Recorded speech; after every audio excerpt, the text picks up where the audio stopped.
it's definitely a members-driven organization here. And so members will meet on Zoom, hear presentations from the farmers and ranchers who've applied, and then vote on the loan awards. So that'll be coming up the first Sunday of March.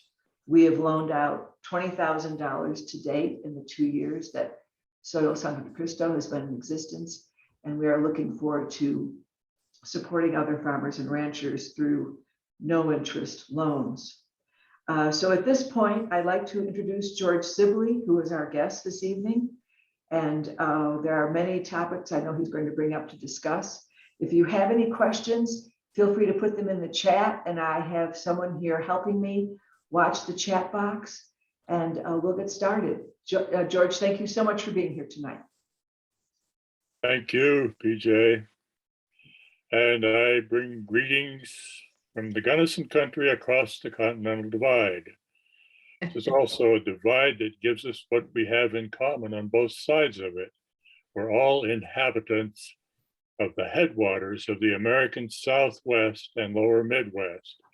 We're where all the rivers of the greater region start, the Arkansas, the Rio Grande, and the Colorado rivers. Sometimes we might feel peripheral to the social and cultural mainstream, but if you're where the water starts, you're not in the middle of nowhere. You're at the beginning of everything.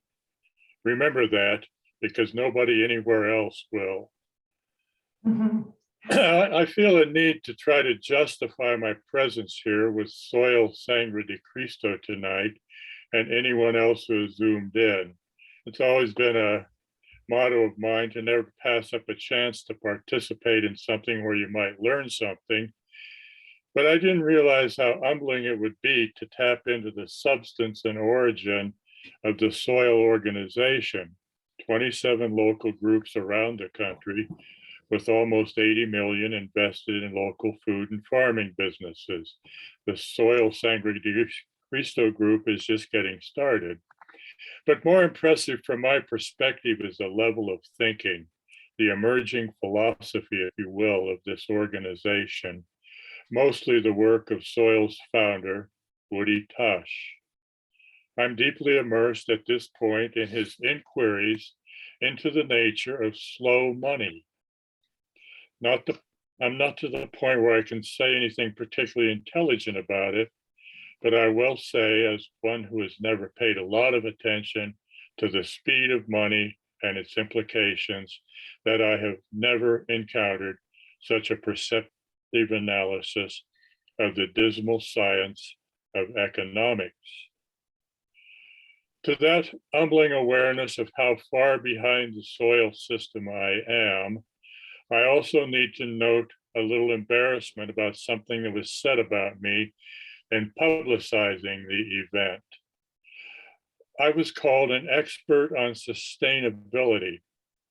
That's an understandable typographical error, leaving off a couple letters. What I really am is an expert on unsustainability.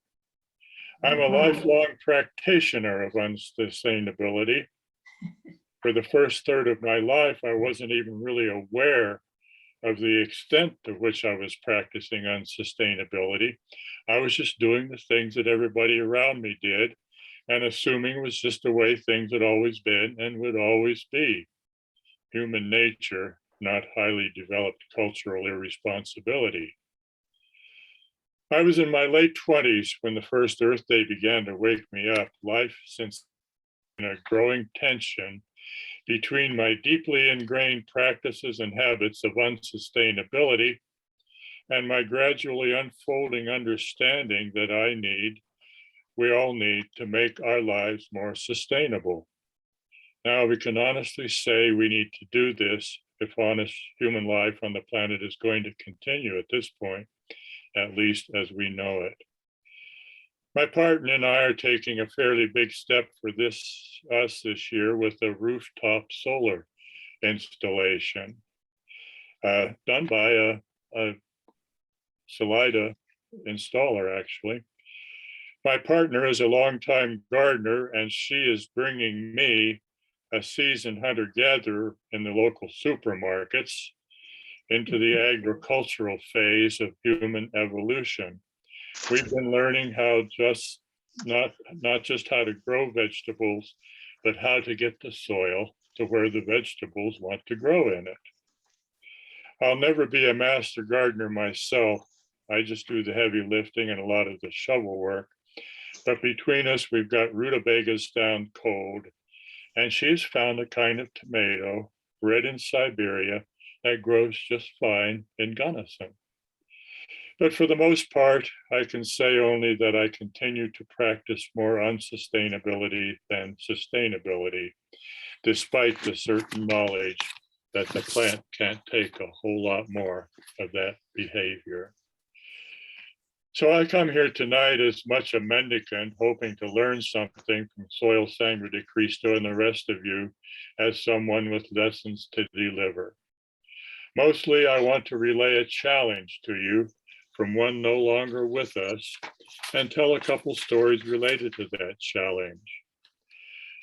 Now, your organization's name, Soil, Slow Opportunities for Investing Locally, reminds me of my favorite line from Thoreau. Let us spend one day as deliberately as nature.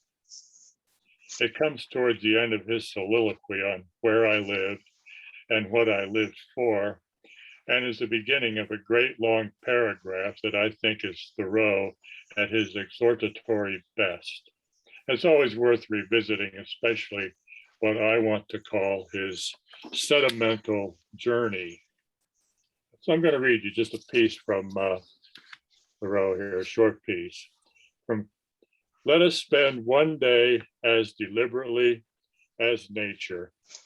Let us settle ourselves and work and wedge our feet downward through the mud and slush of opinion and prejudice and tradition and delusion and appearance, that alluvium which covers the globe through Paris and London, through New York and Boston and Concord, through church and state, through poetry and philosophy and religion, until we come to a hard bottom and rocks in place, which we can call reality, and say, this is, and no mistake, and then begin having a point below freshet and frost and fire, a place where you might found a wall or a stake, or set a lamppost safely, or perhaps a gauge, not a milometer, but a realometer, that future ages might know how deep a freshet of shams and appearances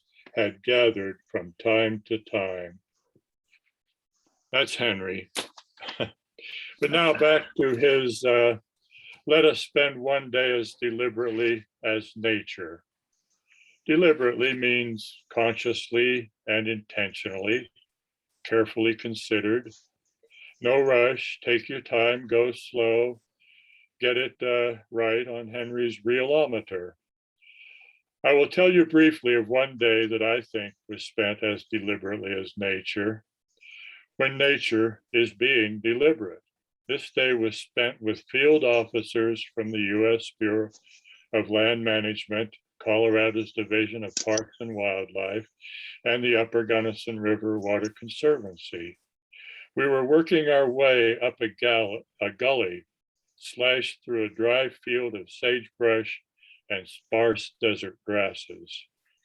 They pointed out to me the faint traces of an old meandering stream bed that once wandered through what was probably a grassy meadow here that had provided good graze for both wildlife and domestic livestock.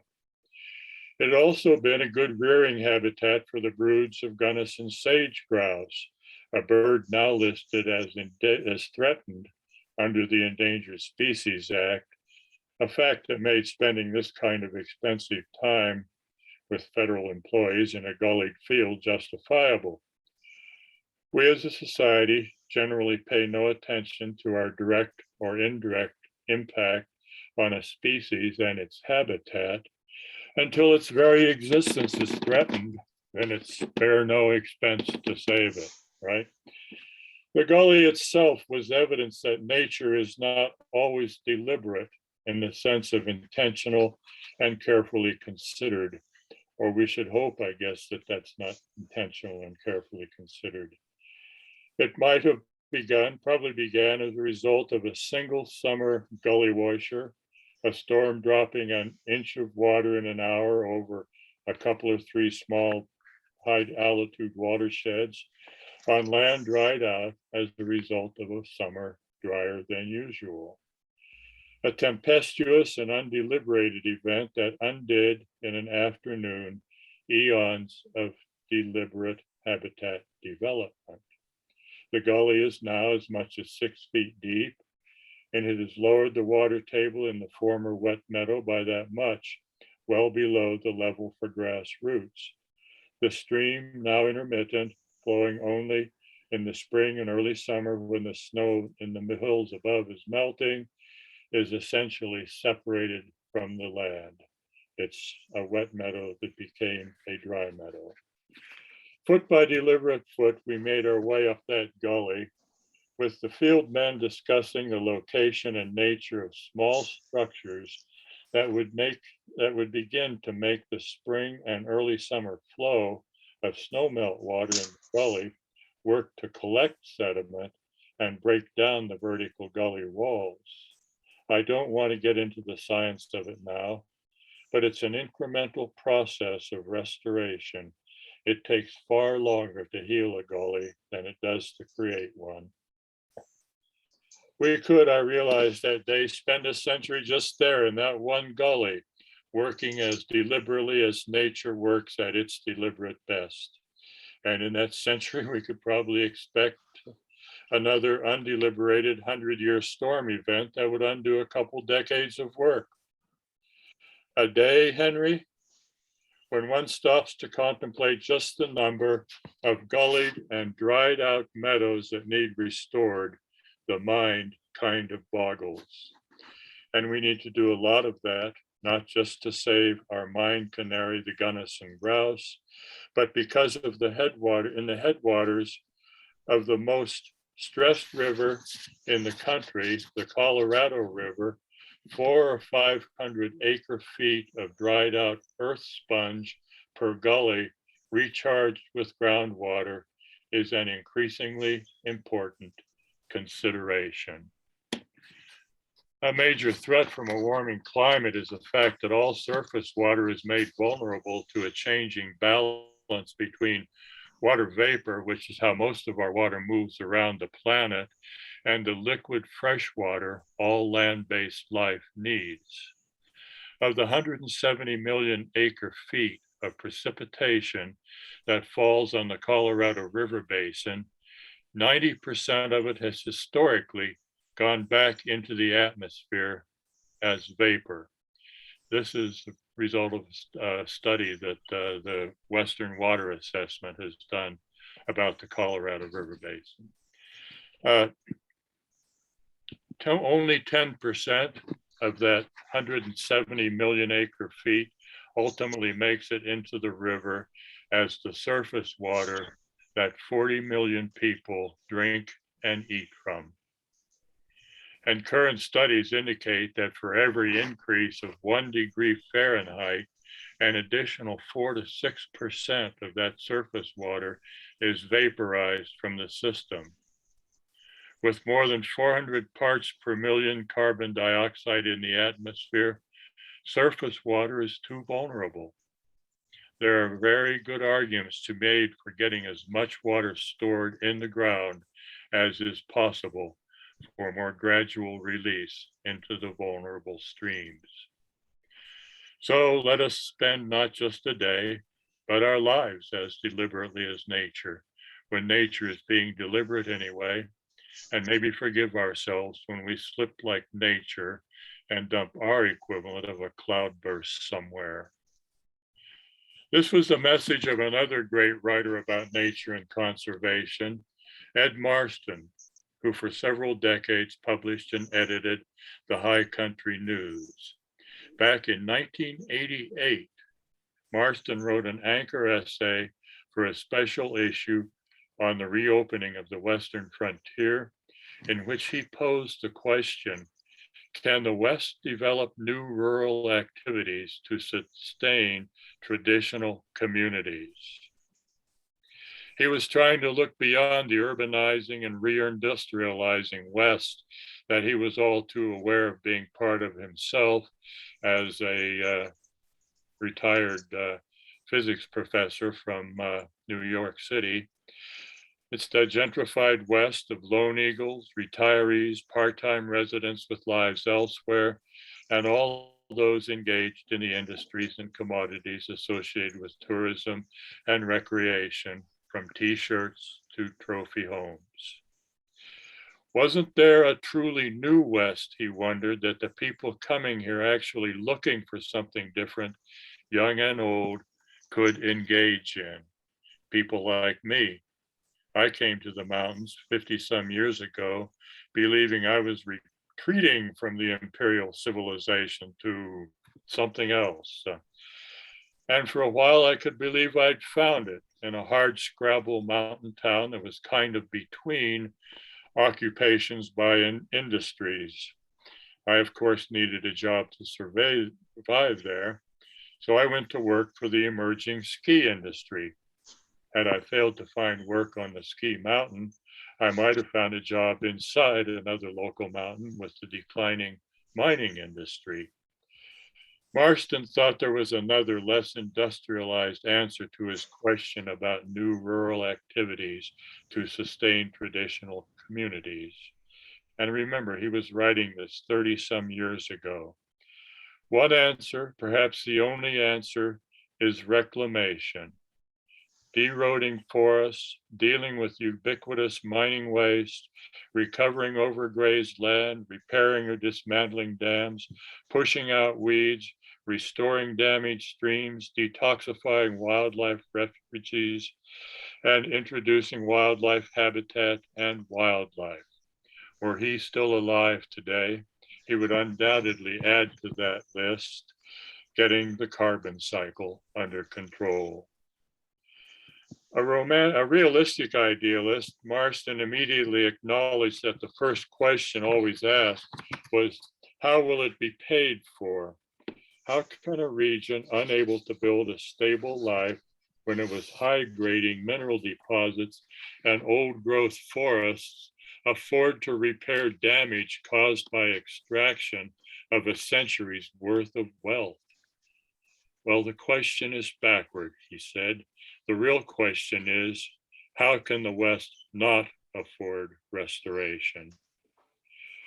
Marston knew that in 1988, the massive work of regional restoration cannot be done with the present Western mindset or skills. This is probably still true for the most part. The recreation, resort, and retirement amenities community economy has not yet run its course. But he went on to say, once the West decides that the land, streams, and where necessary, the air must be reclaimed, ways to do it will be found. In places and quietly, that process is underway. And were he still here today, he would be able to point to numerous exemplars of that process underway right here in central Colorado. Looking at just a few examples. Soil, obviously, this organization, slow opportunities for investing locally with its focus on local production of both food and the soil in which it grows.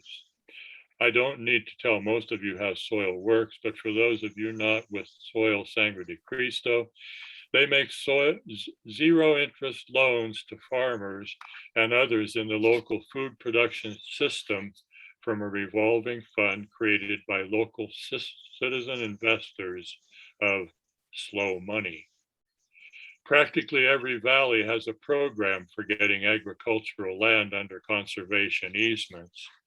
This in itself is not directly a restoration measure for the land involved, but it does fulfill that piece of cowboy wisdom. If you're digging yourself into a hole, the first thing to do is to stop digging. Conservation easements don't stop the somewhat relentless march of industrialization, and urbanization according to the gospel of growth, but they do limit that march. Financing for this comes from a mix of sources, but some of it is local, both through donations and taxes, and quite a lot is then leveraged from the state Great Outdoors Colorado program.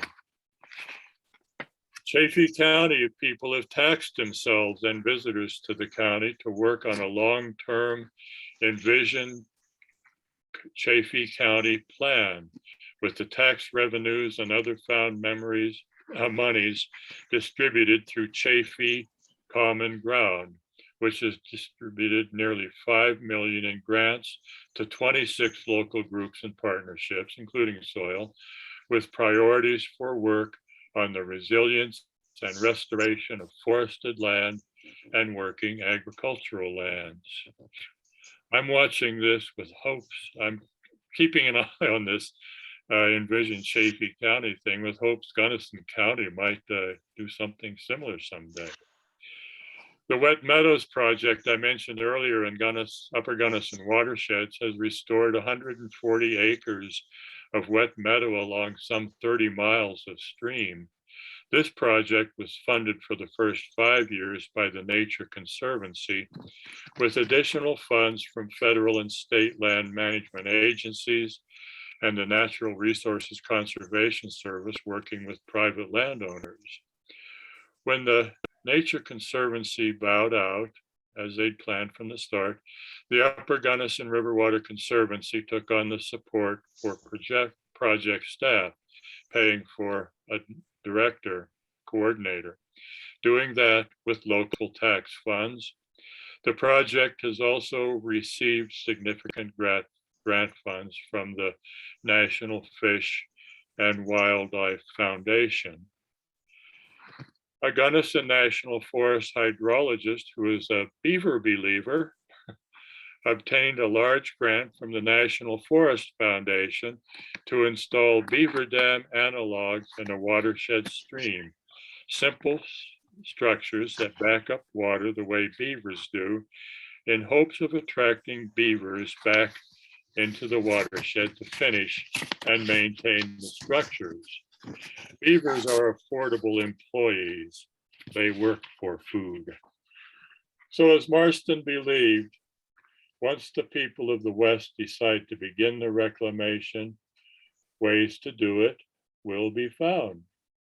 And for those of us who are used to thinking that we folks designated rural are powerless, a surprising amount of both the will and the ways for this work always starts locally, often leveraging local commitment into support from larger organizations.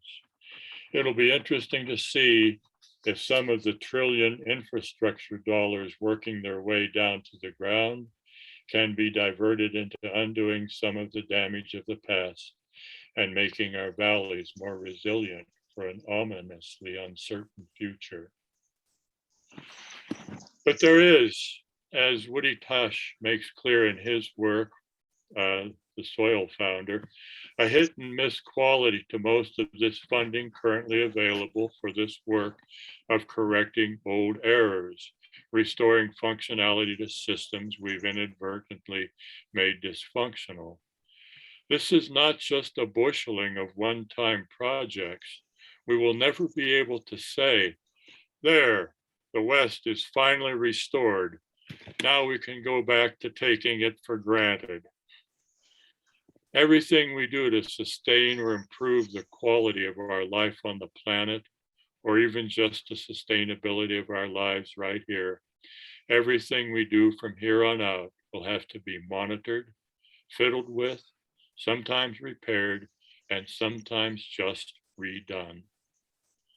The challenge really is to develop an ethos of planetary maintenance, or if that is too large a scope, just an ethos of maintaining or improving our own places on the planet.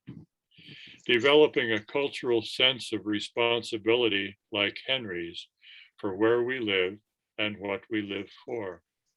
And all of this will have costs in time and energy as well as dollars, but certainly dollars. When I think of the number of gullied meadows and overgrown diseased forests, floodplains separated from their streams, streams and rivers carrying too much soil, soils needing stabilization and amendment, streams needing reconfiguring for their diminishing flows, and all the other challenges out there in nature that are not one-shot fixes, but more a problem of long-term maintenance. Loving care might be another way of putting it. All this requires dedicated streams of funding, not trickles. And where is the wherewithal to get this done? Where is what Woody Tosh calls the nurture capital, the patient capital, the slow money? A parallel question is, who will do the work?